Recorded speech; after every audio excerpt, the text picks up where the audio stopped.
ঘষা মাজা নয়, বাড়তি ঝামেলাও নয়। মাত্র কয়েক মিনিটে কাঁঠালের দানা পরিষ্কার করার এমন একটি সহজ পদ্ধতি আজ দেখাবো, যা অনেকেরই অজানা। একবার এই কৌশল দেখে নিলে পরের বার কাঁঠাল কাটার সময় আর আগের মতো কষ্ট করতে হবে না। কাঁঠালের দানা খেতে পছন্দ করেন না এমন বাঙালি খুঁজে পাওয়া দায়, কিন্তু ওই যে কাঁঠালের দানা পরিষ্কার করার আলসেমিতে অনেকেই এটি রাখতে চান না। কিন্তু আপনি কি জানেন, রান্নাঘরে সাধারণ কিছু উপাদান ব্যবহার করেই এই পিচ্ছিল ভাব আর শক্ত লাল চামড়া নিমেষেই তুলে ফেলা যায়, হাত একেবারে কালো না করে। আজকের ভিডিওতে আমি আপনাদের সাথে শেয়ার করব এমন কয়েকটি জাদুকরি ট্রিক, যা দিয়ে মাত্র কয়েক মিনিটে কোনো রকম হাড় ভাঙা খাটুনি ছাড়াই কাঁঠালের বিচি কিংবা দানা হবে একদম ধপধপে সাদা। পুরো প্রক্রিয়াগুলি ধাপে ধাপে দেখাবো, তাই ভিডিওটি একটুও স্কিপ করবেন না, শেষ পর্যন্ত দেখুন। তারপরে বলুন এত সহজ উপায় আগে কখনো দেখেছেন কিনা।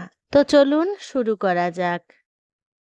নমস্কার বন্ধুরা, জি কুক চ্যানেলে আপনাদের সবাইকে স্বাগত জানাই। চলুন শুরু করছি। আমকে বলা হয় ফলের রাজা, আর কাঁঠালকে অনেকেই বলেন ফলের মহারাজা। এই বিশাল ফলের প্রতিটি কোয়া যেমন সুস্বাদু, তেমনি এর দানা দিয়ে তৈরি হয় দারুণ সব রান্না। আগের ভিডিওতে কাঁঠাল গাছ দেখিয়েছিলাম, তো সেই কাঁঠাল থেকে আমরা দেখুন এই দানা বার করে নিয়েছি। দানাগুলো বেশ ভালো করে ধুয়ে পরিষ্কার করে রোদে শুকিয়ে নিয়েছিলাম 2-3 দিনের মতন। এবারে দানাগুলো আমাদের এইভাবেই কেটে নিতে হবে। 2 টুকরো করে কেটে নিলে উপরের যে শক্ত অংশটা আছে সেটা কিন্তু সহজেই বেরিয়ে আসবে। আপনারা চাইলে সেই পুরনো পদ্ধতিও অনেকেই অবলম্বন করে, একটু থেঁতো করে দিলেই কোনো কিছু ভারী জিনিস দিয়ে, তাহলে উপরের শক্ত খোসাটা বেরিয়ে আসে। কিন্তু ঝামেলার বিষয় হলো, দেখুন ঠিক এই লালচে ভাবটা, এই লালচে ভাবটা থাকলে তরকারি যেমন কালারটা একদম ভালো লাগে না। তাই এই লালচে ভাবটা আমরা ধবধবে সাদা করব কিভাবে, সেটাই আজকে শেয়ার করছি। প্রথম কাজ হবে কাঁঠালের উপরের শক্ত অংশটাকে বাদ দেওয়া, অর্থাৎ খোসাটাকে বাদ দেওয়া। 2 টুকরো করে কেটে নিতে পারেন, কিংবা এইরকম একটু ছুরি দিয়ে আলতো হাতে টান দিলেই উঠে আসবে।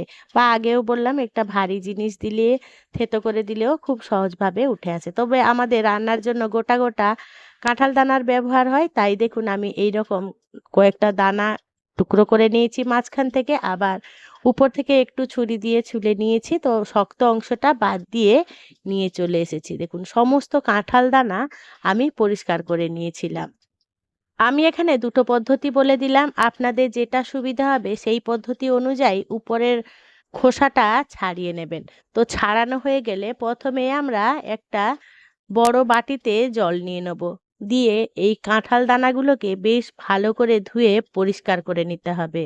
আজকের এই ভিডিওটি দেখতে যদি কোনো নতুন বন্ধু এসে থাকেন, তাদের কাছে অনুরোধ করছি আমার এই ক্ষুদ্র চ্যানেলটিকে সাবস্ক্রাইব করে আমার পাশে থাকার জন্য, আর পাশে থাকা বেল আইকনটি অবশ্যই প্রেস করে রাখবেন।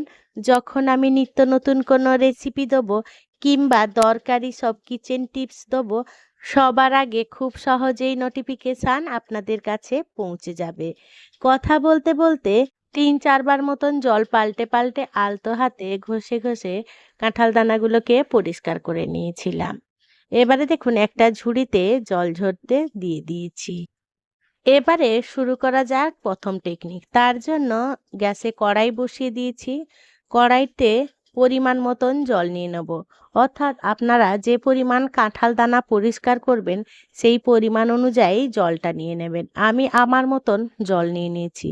এবারে অপেক্ষা করব জলটা গরম হওয়া পর্যন্ত। দেখুন জলটা গরম হয়ে এসেছে। ঠিক ফোটার আগের মুহূর্তে আমাদের লেবুর রস দিয়ে দিতে হবে।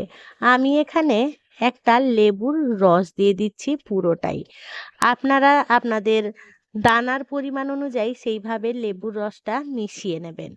এবারে দেখুন আমি বড় একটা লেবুর রস হাত দিয়ে নিংড়ে দিলাম, জলটা কিন্তু পুরো ফোটানোর দরকার নেই। ঠিক এই রকমই গরম হয়ে গেলে ধুয়ে রাখা কাঁঠাল দানাগুলো এই জলের মধ্যে দিয়ে দেবো। দিয়ে খুন্তি দিয়ে বেশ ভালো করে নাড়াচাড়া করে মিশিয়ে নেব। আর একটু অপেক্ষা করব সেই আগের অবস্থা মতন। বেশি ফোটানোর দরকার নেই, জাস্ট গরম হয়ে আসবে ততক্ষণ অবধি।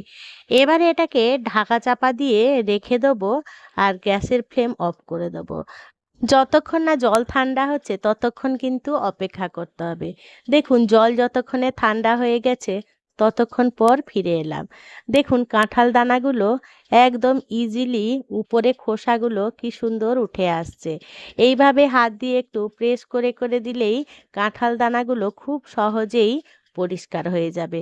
তবে এখানে কিন্তু কাঁঠাল দানাগুলো 3-4 দিন রোদে দিয়ে তারপরে এই কাজটা করবেন, তাহলে এই কাজটা খুবই সহজেই করা যাবে। কাঁঠালের দানা বা বিচি পুষ্টির একটি দারুণ উৎস। এতে প্রচুর পরিমাণে protein, fibre, thiamine, vitamin B, iron, zinc এবং ক্যালসিয়াম রয়েছে। এগুলি হজম শক্তি বাড়াতে আর রক্তশূন্যতা দূর করে এবং ত্বক ও চুল ভালো রাখতে অত্যন্ত কার্যকারী। তাই কাঁঠালের দানা অবশ্যই আপনার মেনুতে রাখুন।